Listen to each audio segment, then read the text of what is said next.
Recording in progress. Shalom, hermanos queridos. Es un gusto estar con ustedes en este comienzo de Shabbat. Lo vamos a hacer en nombre de nuestro Redentor, nuestro Goel, en nombre de nuestro Maestro, esta oratoria que vamos a hacer este ratito, esta conversación. Qué agradable que es para nosotros, entre nosotros comunicarnos, entre nosotros conversarnos, entre nosotros instruirnos, compartir la palabra de nuestro Padre Celestial. Quisiera, estuvimos, a ver, el día martes, creo que fue que estuvimos conversando sobre un tema. ¿Qué significa aquella palabra profética de nuestro Maestro cuando dice, donde esté el cuerpo muerto, allí se juntarán también las águilas? Donde esté el cuerpo muerto, allí estarán también, se juntarán las águilas. ¿Qué significa esta palabra profética? La hemos visto de un lado, la hemos visto de otro, y la damos vuelta y la ponemos de esta manera. Le voy a pedir en esta oportunidad que comiencen, vamos a comenzar una lectura para memorizar esto, para rememorarlo, cómo es que fue dicho, en qué contexto lo dijo nuestro Maestro. Así que le voy a pedir a Giselle que me lo lea, por favor, a mi secretaria privada que tengo. A ver, Giselle, por favor. Es el libro de Lucas, capítulo 17, versículo 26. A ver. Lucas 17, 26 al 37. Como fue en los días de Noé, así también será en los días del Hijo del Hombre. Comían, bebían, se casaban y se daban en casamiento hasta el día que entró Noé en el arca y vino el diluvio y los destruyó a todos. Asimismo como sucedió en los días de Lot, comían, bebían, preparaban, vendían, plantaban, edificaban. Mas el día en que Lot salió de Sodoma, llovió del cielo fuego y azufre y los destruyó a todos. Así será el día en que el Hijo del Hombre se manifieste. En aquel día, el que esté en la azotea y sus bienes en casa, no descienda a tomarlos. Y el que en el campo, asimismo no vuelva atrás. Acordaos de la mujer de Lot. Todo el que procure salvar su vida la perderá, y todo el que la pierda la salvará. Os digo que en aquella noche estarán dos en una cama, el uno será tomado y el otro será dejado. Dos mujeres estarán muriendo juntas, la una será tomada y la otra dejada. Dos estarán en el campo, el uno será tomado y el otro dejado. Y respondiendo le dijeron, ¿dónde, Señor? Él les dijo, donde estuviera el cuerpo, allí se juntarán también las águilas. Amén. Hermanos, esta parte profética es tan importante y es tan amplia, es tan cargada de la parte, ¿cómo le puedo decir? Hay muchos aspectos en los que vamos a poner.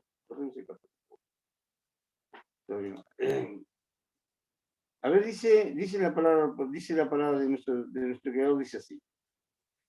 Dice, estarán dos en una cama. Uno se ha tomado y el otro se ha dejado. Pero primeramente, dice, empieza la parte profética, dice, así serán los días del Hijo del Hombre. Así serán en los días del Hijo de Dios. ¿Cuándo comenzaron los días del Hijo del Hombre? Comenzaron desde la muerte en el madero, desde que Él comenzó su ministerio, hasta nuestros días, hasta hoy que vamos en marzo. Estos son los días del Hijo. Porque nosotros en estos días, en las 3 medidas de harina, nosotros estamos en estos días, en los días del ministerio del Espíritu, en los días de Jesús, de nuestro Señor. De manera que dice, dos estarán en una cama, uno será tomado y otro será dejado. Yo sé que nosotros nos hemos instruido, nos han enseñado sobre qué significan estos dos en un molino, dos en el campo, pero de verdad ¿Es así como lo aprendimos? ¿Es así la palabra de Dios y de acuerdo a la Escritura? Porque si a veces nosotros lo empezamos, toda tesis tiene que tener una crítica. Y la crítica significa que vamos a poner a prueba si lo que nosotros decimos es verdad o solamente una fantasía o una interpretación propia de cada una de las cosas que nosotros decimos. Pero vamos a leer un segundo versículo para ver este tema en el cual nosotros vamos a entrarnos, a mirarlo más profundamente. Vamos a leer en el libro de Marcos, en el capítulo 13 de Marcos, ¿qué es lo que dice? A ver, dice el capítulo 13 de Marcos, por Verso favor. 1 y 2. Sí, Dios. Saliendo Yeshua del templo, le dijo a uno de sus discípulos, Maestro, mira qué piedras y qué edificios. Yeshua respondiendo le dijo, ¿ves estos grandes edificios? No quedará piedra sobre piedra que no sea derribada. Amén. Este que nosotros vamos a hablar tiene un comienzo cuando nuestro maestro Yeshua está en las inmediaciones del templo de Jerusalén, del segundo templo, y sus discípulos le dicen esta exclamación. ¿Ves todas estas piedras? ¡Qué grande, qué lindo que está este templo! Hacía ya un tiempo muy corto que había sido, de acuerdo a la historia, mirando el milenio, hacían muy poco tiempo que había sido terminado ese templo. De manera que Jesús dice, sí, es lindo, pero dice, no quedará piedra sobre piedra. Hablando del templo y hablando también de él, de su propia persona. Cuando él dice, no quedará piedra sobre piedra. ¿Cómo fue preparando nuestro maestro todo este asunto? Esta parte profética vamos a dar un rodeo, una vuelta para poder adornar y ponernos en contexto todo ese tipo de cosas. ¿Recuerdan ustedes cuando llega nuestro maestro a Jerusalén y llega al templo y encuentra todo un despimporre en el templo, todo un desorden de vacas, animales y de cosas? ¿Qué sucede con nuestro maestro? ¿Cómo empieza a preparar el entorno de la casa de su padre? Vamos a verlo en el libro de Juan. A ver, misceláneo, por favor. Juan capítulo 2, versículo 3 al 22. Estaba cerca la Pascua de los judíos y subió Yeshua a Jerusalén y halló en el templo a los que vendían bueyes, ovejas y palomas y a los cambistas allí sentados. Y haciendo un azote de cuerdas, echó fuera del templo a todos, y las ovejas y los bueyes, y esparció las monedas de los cambistas y volcó las mesas. Y dijo a los que vendían palomas, quitad de aquí esto y no hagáis de la casa de mi padre casa de mercado. Entonces se acordaron sus discípulos que está escrito, el celo de tu casa me consume. Amén. Ahí, amén. Está escrito, dice, el celo de tu casa me consume. Para él, que era un judío, nuestro Jesús era un judío de sangre, la casa de su padre, dice, le conmovía a celo. Así está escrito.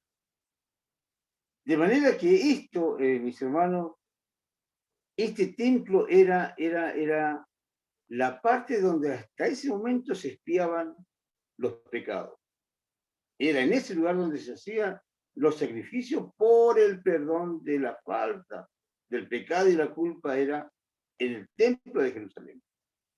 De manera que dice nuestro maestro, esto que está lo vamos a destruir. Y él adoraba en esa parte también. Y él iba, y ustedes lo encuentran en la escritura, que él se sentaba en la escalinata, iba al lugar del tesoro, se paraba enfrente, en el templo. Él merodeaba, todo el tiempo merodeaba la casa de su padre. Porque así está, ustedes lo encuentran en la escritura. Dice, cuando él iba al Monte de los Olivos, frente dice, al templo.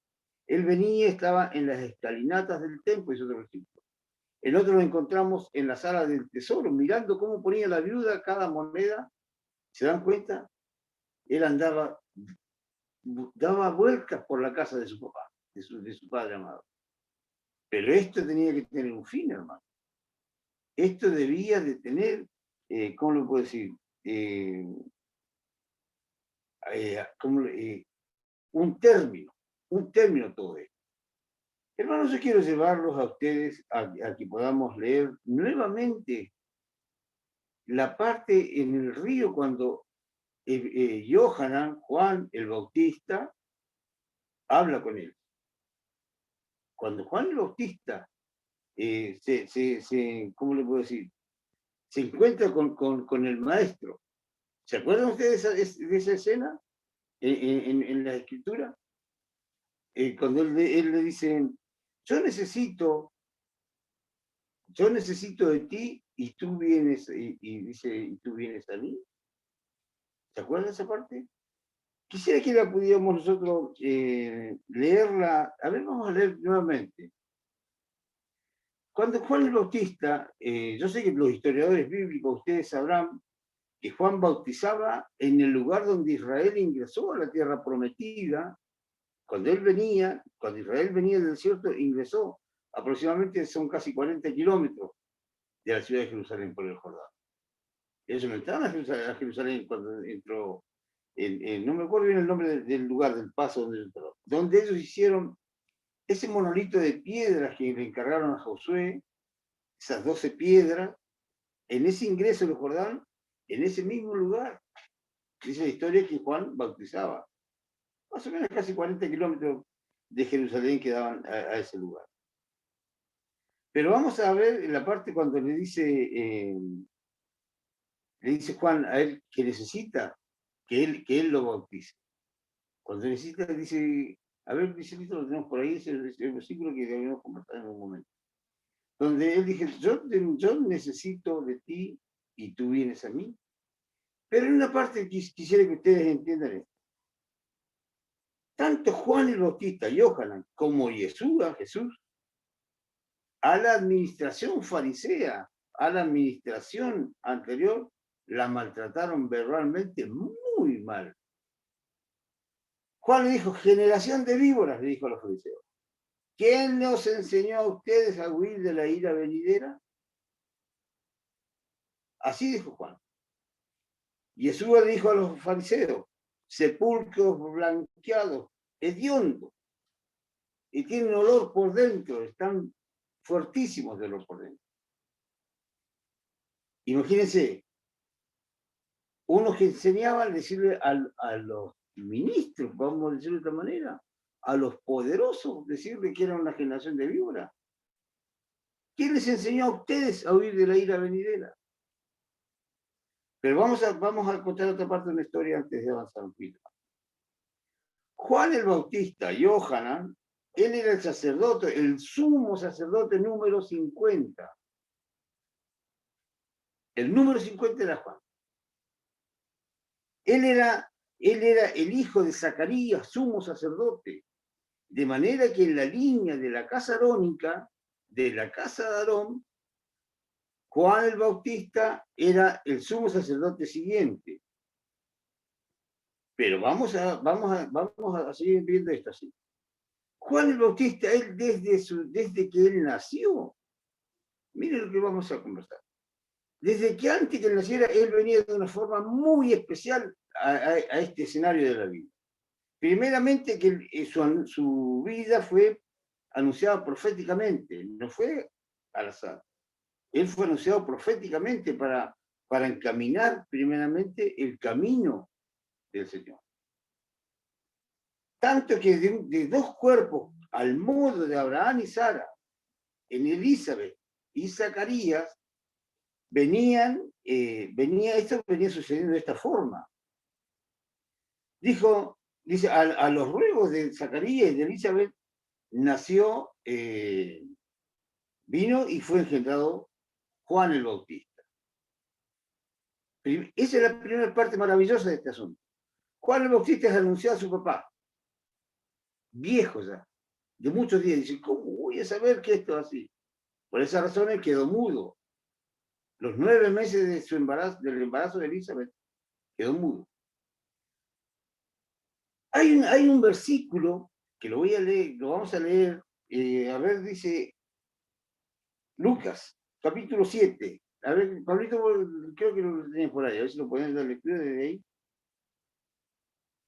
Lucas 7, 28.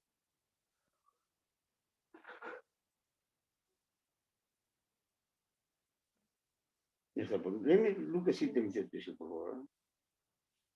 Os digo que entre los nacidos de mujeres no hay mayor profeta que Juan el Bautista, pero el más pequeño en el reino de Dios es mayor que él. No, vuelvo a leer nuevamente. Os digo que entre los nacidos de mujeres no hay mayor profeta que Juan el Bautista, pero el más pequeño en el reino de Dios es mayor que él. Amén. La pregunta, mis hermanos. No hay mayor que Juan el Bautista. ¿En qué no hay mayor que Juan el Bautista? Si dice la Escritura que Moisés era hombre manso, no hubo más que él. No hay hombre sobre la tierra. Más sabio que Salomón tampoco, así dice la Escritura. De manera que Juan el Bautista no casa con Juan el Bautista, ni Moisés, ni Salomón en sabiduría. Entonces estamos hablando, y tampoco él podía ser mayor que Jesús, que era nacido de mujer. Y entonces, ¿de qué estamos hablando? ¿Mayor en qué era Juan el Bautista? Dijo nuestro maestro. Vamos a ver la diferencia. Juan el Bautista lo anunciaron proféticamente. Pero acá hay un asunto muy extraño que es lo que vamos a conversar. De la casa de Leví, de la tribu de Leví, Juan fue el más santo de todos. Pero mira lo que les debo decir, y ustedes me lo van a verificar. Fue el más santo de todos. Más que Moisés, aún, si vamos a decirlo en este caso. Moisés fue engendrado, o sea, mató a un egipcio, conoció el sexo, tuvo hijos, pasó sangre sobre su cabeza en la muerte de uno. Juan el Bautista no. Juan el Bautista fue desde su nacimiento. Aarón, vamos a decir Aarón, el primer profeta, el primer sumo sacerdote. Era padre de hijos también. También conoció la vida conyugal. También conoció muchos placeres de la vida antes de esto. Tuvo problemas con el becerro, algunos inconvenientes. Juan el Bautista no. Juan el Bautista lo anunció el malaje, el ángel, le dijo, le llamará Juan, antes que naciera. Fue el primer hombre que tuvo un contacto con Yeshua, con Jesús. Cuando llega Miriam, María, a hablar con él saltó. Dice, cuando lo oí que dice la madre de mi Señor, me habló, dice, el niño saltó en el vientre. ¿Quién lo conoció primero? ¿Quién lo vio primero? Antes que Juan. Imagínense que Miriam, María, tenía días de embarazo y ya la presencia de él se sentía porque Juan dice que saltó en el vientre. Ya Juan va delante de todos nosotros. Juan no bebió sidra, no bebió vino. Juan el Bautista debía de vestirse ropas reales, porque era sumo sacerdote. ¿Por qué estaba vestido de cuero, de piel de camello? ¿Por qué andaba como un andrajoso por los desiertos? ¿Por qué? ¿Por qué? ¿Por qué? Porque él tenía un ministerio al cual debía, ¿cómo le puedo decir? Él representaba honestamente al ministerio levítico, un tema que hizo mi hermano Pablo hace un tiempo, del nuevo pacto, pero no es el tema, porque si no podemos aclarar todo porque sería muy extenso. Juan el Bautista representaba la administración anterior del ministerio levítico. Él era el sumo sacerdote más blanco, más puro que pudo tener el sacerdocio levítico saliendo desde el Sinaí para acá. Nadie como él, nadie, absolutamente nadie como él. Nadie. Encontraron los sitios de ellos estaban en el río, sí, los dos, sí. De manera que Juan el Bautista era la persona más pura. Jesús criticó a los fariseos y dice, ustedes abandonaron la misericordia, la justicia y la fidelidad, se lo enrostró. Ahora, Jesús, ¿qué testimonio dio de Juan el Bautista? Como lo leímos un momento. Él certificó que de los hombres nadie era como Juan. ¿Era lo mismo? ¿Era el mismo testimonio que tenía de Caifás? ¿De Anás? ¿Era el mismo testimonio que tenía Jesús? De aquel que rajó la ropa así, ¿era el mismo testimonio que tenía nuestro maestro? No, no era el mismo. No era el mismo testimonio. Este Juan el Bautista que le gritó a Herodes en la calle, dijo, esa mujer que tiene no es la que te corresponde, ¿no? Era bravío, era un hombre de mucha elocuencia, le tenía miedo a Herodes. Ahora, cuando él viene, a ver dónde está el versículo que encontramos de Jesús. Sí. Sería Mateo 3, del 13 en adelante. A ver. Entonces Yeshua vino de Galilea a Juan al Jordán para ser bautizado por él. Mas Juan se le oponía diciendo, yo necesito ser bautizado por ti, ¿y tú vienes a mí? Pero Yeshua le respondió, deja ahora, porque así conviene que cumplamos toda justicia. Entonces le dejó. Amén. Hermanos, dices, yo necesito de ti y tú vienes a mí. Vamos a ver qué encontramos en esto. Pensémoslo así. Están los dos personajes en el río, Juan el Bautista y Yeshua. Juan es la tribu de Leví y Yeshua la tribu de Judá. El sacerdote y el rey por la tribu de Judá. El sacerdote más perfecto que tuvo el género humano, Juan. Él dice, yo necesito de ti y tú vienes a mí. Están los dos en el río, en el agua, preguntando. Entonces Jesús le dice, déjalo, porque así es necesario, así conviene que sean las cosas. Porque tenía que estar la tribu de Leví y la tribu de Judá juntarse en el rey sacerdotal que vemos en el capítulo 53 de Isaías. Esta fusión que hay en el río de la tribu de Leví, del más perfecto de la tribu de Leví y el más perfecto de la tribu de Judá, juntos ahora acá, poniéndose de acuerdo. ¿Cómo iba a hacer esto? No es todo esto, ahora vamos a lo otro. Juan el Bautista dice de esta forma, Yohanan, es necesario que yo mengüe, que yo pingüe. A ver el versículo del pingüe, ¿cómo dice? Que yo mengüe. Léamelo por favor, Lucía, a ver. Juan 3:27. Juan 3:27. Dice así. Respondió Juan y dijo, no puede el hombre recibir nada si no le fuere dado del cielo. Vosotros mismos me sois testigos de que dije, yo no soy el Mesías, sino que soy enviado delante de él. El que tiene la esposa es el esposo, mas el amigo del esposo que está a su lado y le oye, se goza grandemente de la voz del esposo. Así pues, mi gozo está cumplido. Es necesario que él crezca, pero que yo mengue. Amén. Es necesario que él crezca y yo mengue, dijo Juan el Bautista. El representante del cuerpo levítico, el último representante legal certificado, porque los otros no eran así. Porque este único, del que Jesús dio testimonio que no había mayor que él, dijo, Juan dice, es necesario que yo mengue, que mi casa mengue, que mi sacerdocio se atique y crezca el ministerio del Espíritu, vamos a ir parafraseando. Porque se presentó delante del sacerdote, del que iba a ser el sacerdote universal, el que todo lo iba a poder. Dijo, es necesario que él crezca y yo mengue. Y diciendo él, la casa de Aarón tiene que apagarse. Pero ¿de verdad que es así que se va a apagar la casa de Aarón? Él, representando la casa arónica, dijo, es necesario que yo mengue y que él crezca. Por eso es que dice, así como usted lo ve que era bravío con Herodes, que le tenía miedo, delante del maestro fue sumiso. Dice, yo no soy digno de desatar la correa de su zapato porque él lo sentía mayor.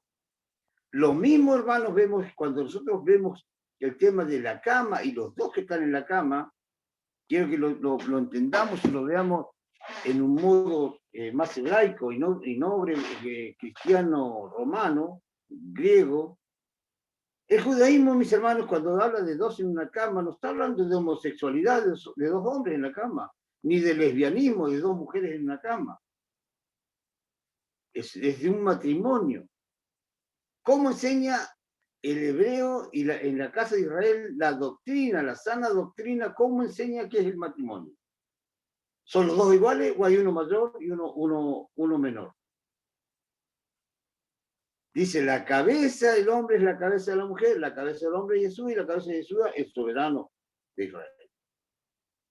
De manera que interpretemos, en la cama hay dos, uno será tomado, el otro será dejado.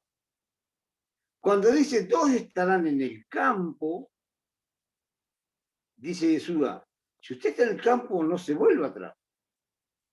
Pero esa parte vamos a hablar un poquitito más adelante, pero no lo vamos a olvidar de analizar esa parte más completa.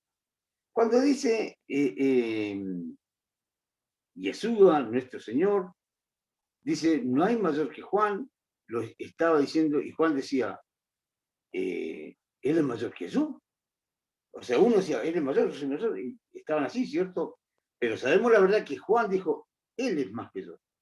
Yo no soy digno de desatar la correa. Este es el que yo les dije que iba a venir. De este es el que donde dijo que lo íbamos a apagar para darle lugar al ministerio del Espíritu y al sacerdote universal y al rey sacerdotal, que debía, de acuerdo al capítulo 53 de Isaías, capítulo 22 de Salmos, debemos nosotros de tener.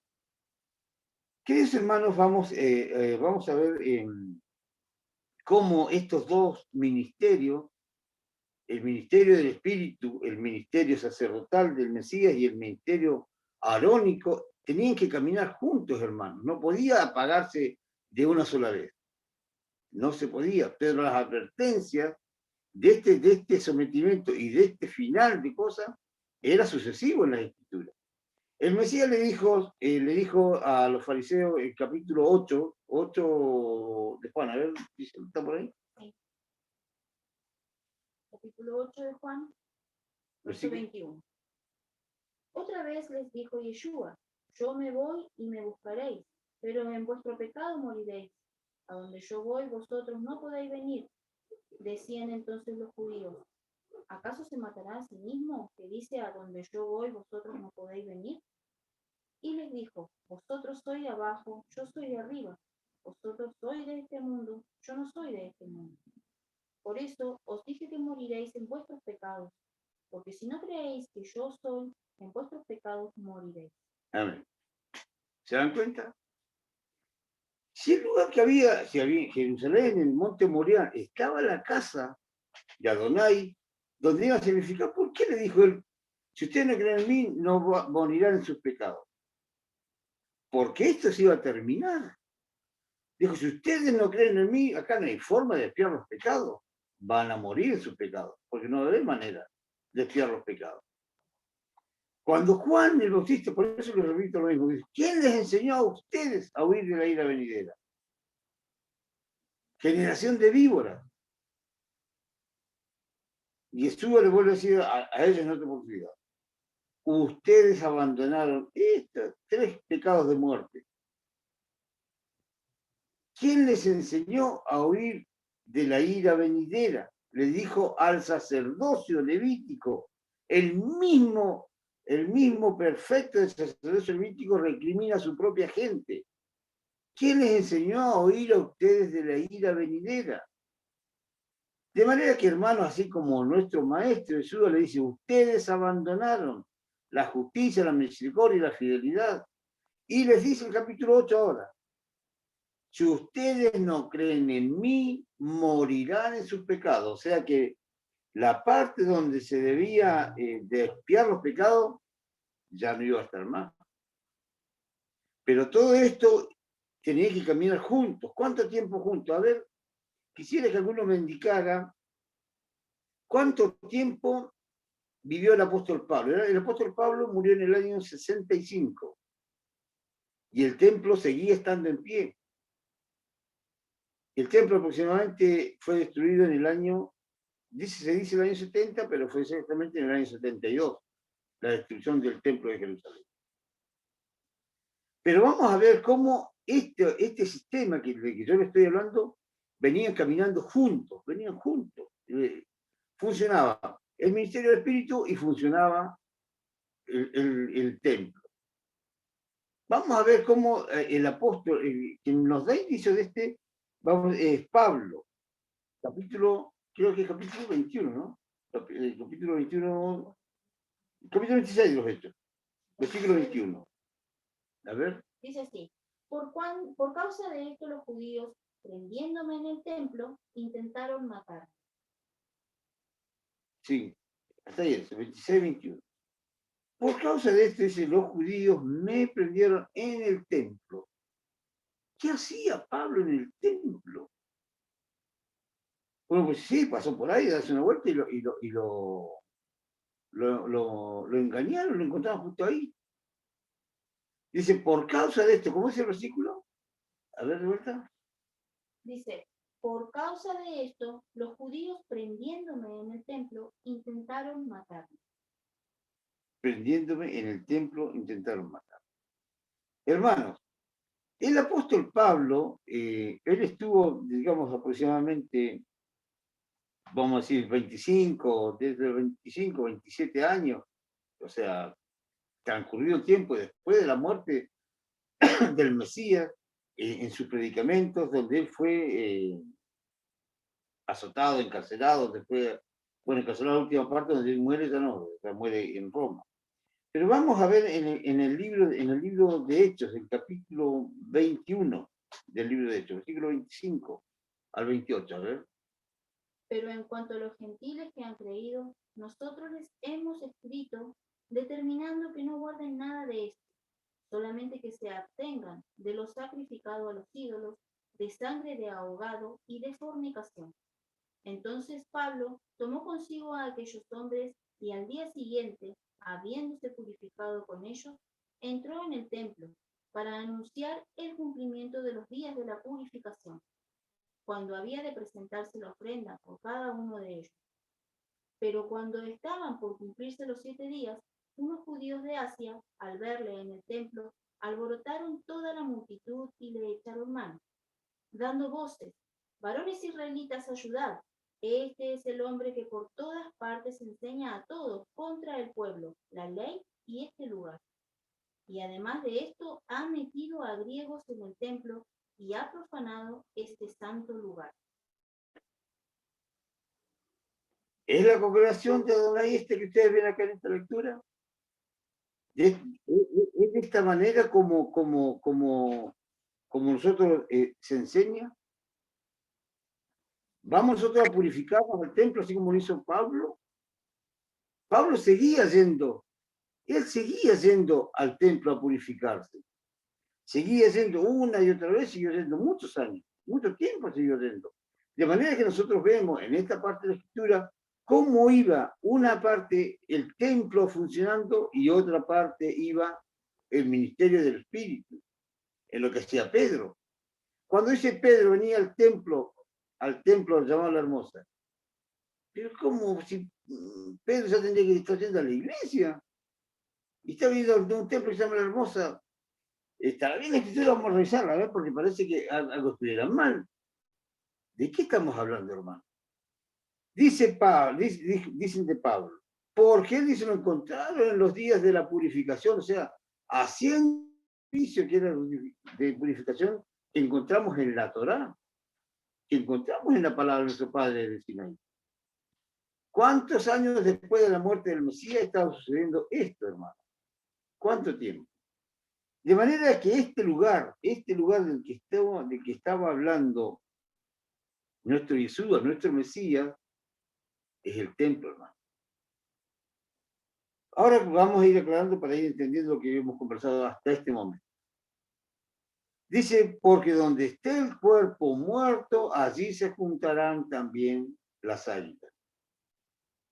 Cuando nosotros vemos que el águila, el emblema del águila utilizó el ejército romano, el ejército que por ese entonces, desde Herodes para adelante, y antes estaba regenteando la tierra prometida, que era Israel.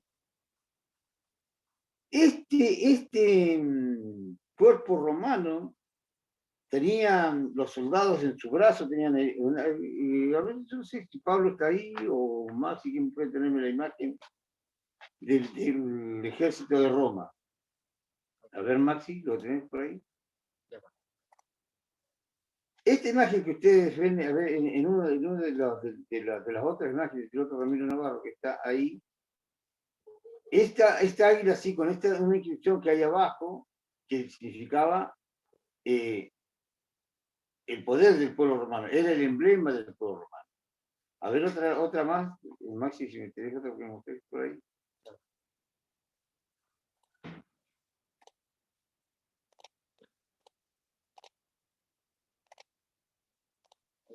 Bueno, esta es otra de las imágenes que iban. Yo sé que muchos de ustedes, los que están ahí, pueden tomar el teléfono y preguntarle al tío Google cuál era el emblema por aquello entonces del ejército romano. ¿De qué se trataba? ¿Con qué se identificaba el pueblo romano? ¿Cuál era el estandarte que decía el pueblo romano? Pero eso no es todo, hermano. En esto nosotros vamos a ver este poder romano hizo daño en la parte emotiva de Israel como ningún ejército de los que se llegó a tierra de Israel. Ni como los asirios, ni como los turcos, ninguno lastimó tanto al pueblo de Israel emocionalmente en su sentimiento y en su creencia y en su religiosidad y en sus principios como lo hizo Roma. Ningún pueblo lo lastimó, hasta el día de hoy. Las heridas hechas en el año 70, hermanos, siguen estando abiertas hoy, 2022, hasta hoy sigue estando aún abiertas. ¿Quieren que lo veamos? Vamos a ver unas imágenes que están del arco de Tito. A ver, Maxi, mostrámela, por favor. Esta imagen que ustedes ven ahí, estos soldados, a ver, la dejé aquí, cuando le aparezca. Ahí. Esa imagen que ustedes ven, esos soldados que llevan una menorá, la conocen, ¿cierto? La menorá, las trompetas, la mesa de la preposición. Estas imágenes están esculpidas en el arco de Tito, que actualmente está en Italia aún todavía. Y cuando usted lo busque arco de Tito en Google y diga, ¿a qué representa este arco? Le va a representar las victorias del pueblo romano, primero entre las tetradas entre ellos y después sobre la tierra de Judea. Pero estos soldados, estos águilas que están ahí, hay otra foto más sobre el candelabro. Así está la próxima.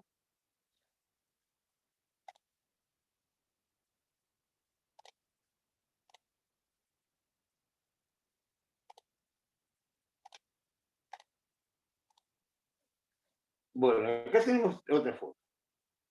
Ese candelabro que llevan, que ellos ilustraron como una victoria, es el arco es la menorá del segundo templo, hermano.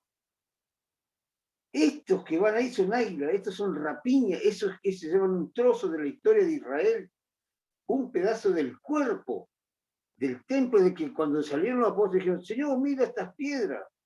Sí, dijo, esto no quedará piedra sobre piedra, todo va a ser destruido.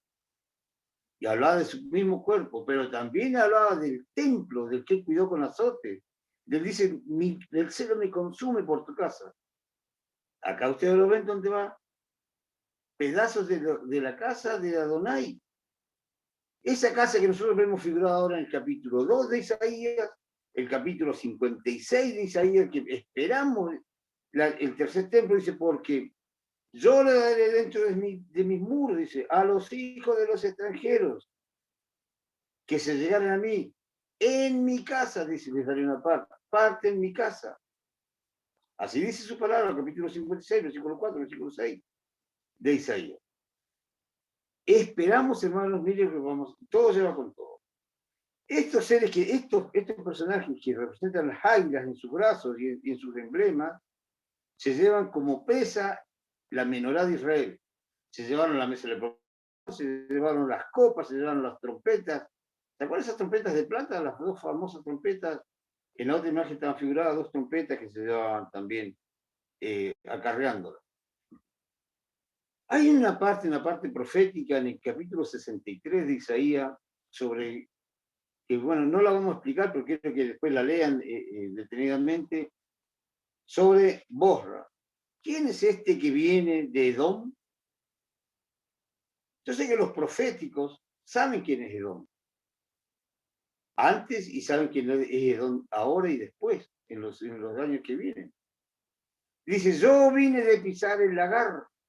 Y cuando usted busca la palabra Bosra, usted busca, no hay ninguna ciudad que se llama Bosra. Bosra en los términos hebreos es rebaño. Es otro lugar. De manera que es como decir, es otro rebaño. Quisiera que me pusieran, sacar los archivitos y pusiéramos, nuevamente vamos al primer versículo con el que comenzamos. Veamos el capítulo, a ver si Pablo está por ahí, que me lo pueda leer detenidamente. Lucas, capítulo 17.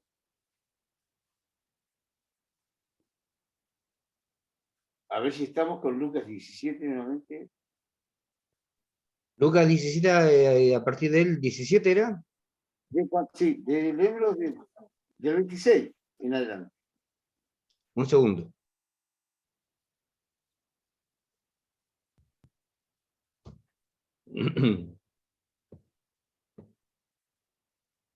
Ahí vamos.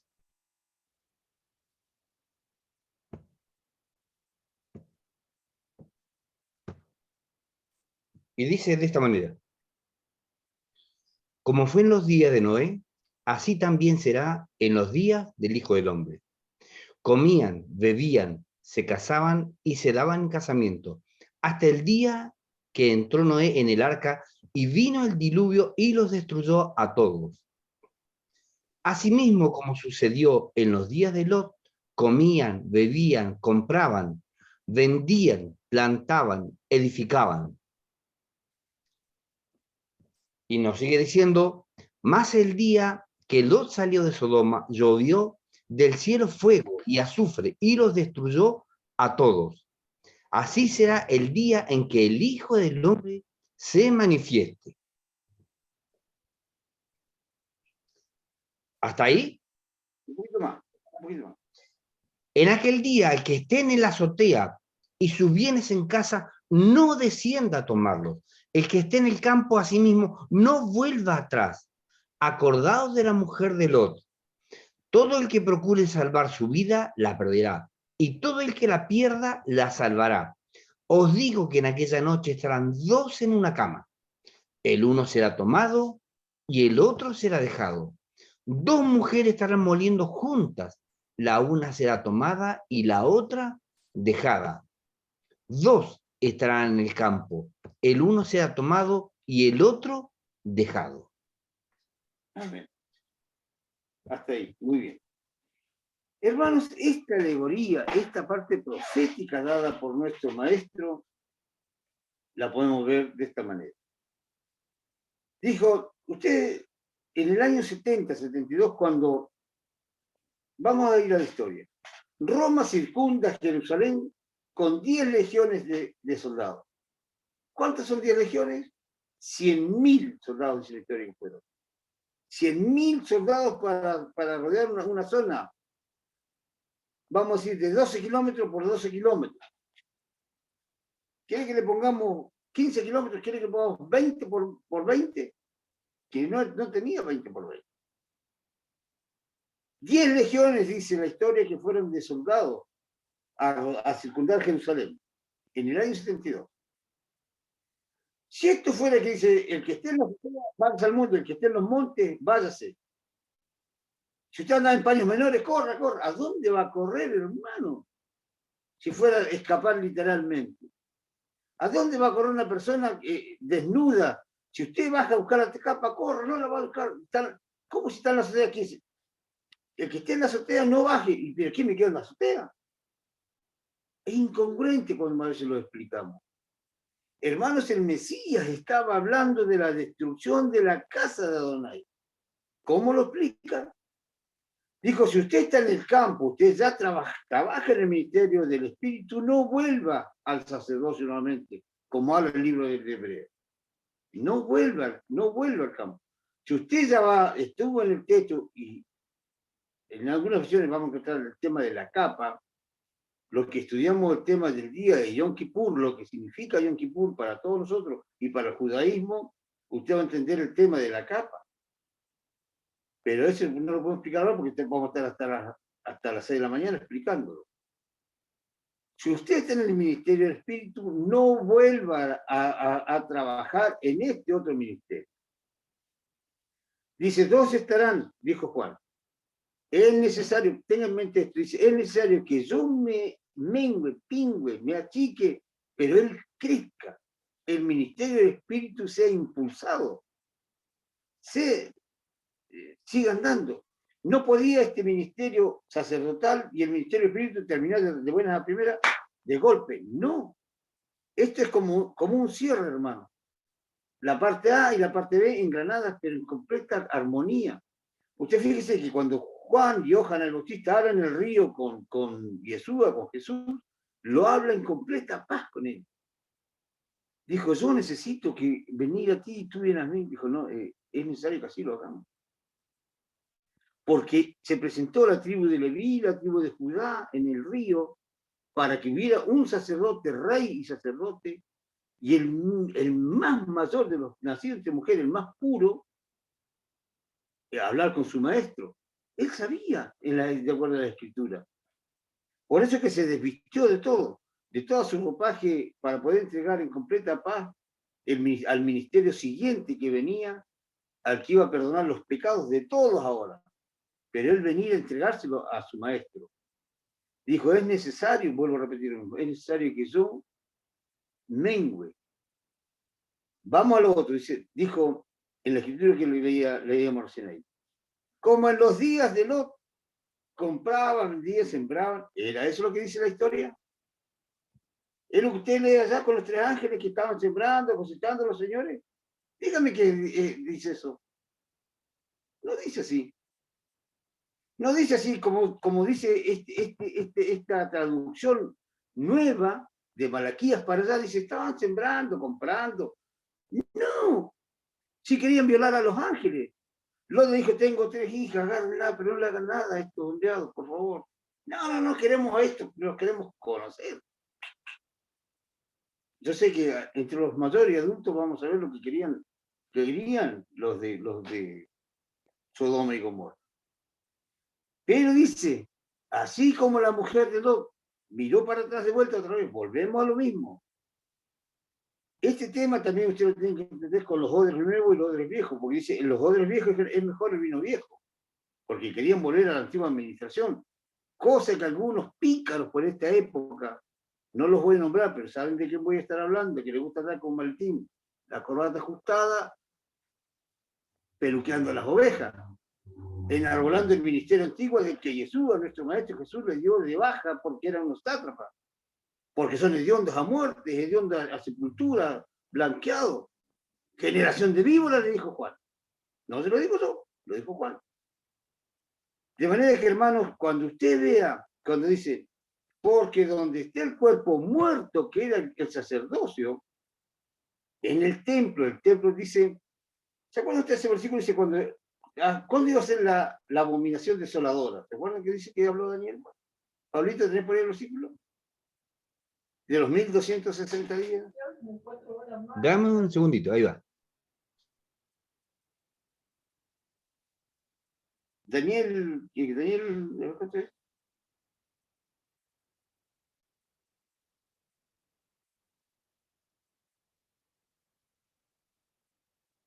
bueno, la cosa es que en el libro de Daniel, cuando habla, dice Daniel, dice, desde que se fue dada la orden hasta la muerte,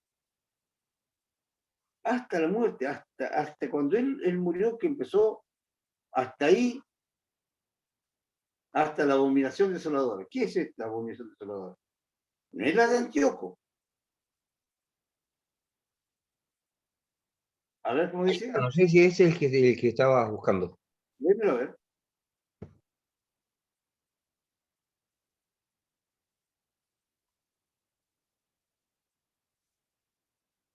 ¿Lo pueden leer ahí? Sí. Bueno, la abominación de Antíoco es una, y la abominación desoladora, en cuanto al Mesías, es otra. ¿Eso lo ustedes saben? De eso, de eso es lo que está hablando. A Seguía ver. diciendo, por otra semana confirmará el pacto con muchos, a la mitad de la semana hará cesar el sacrificio y la ofrenda.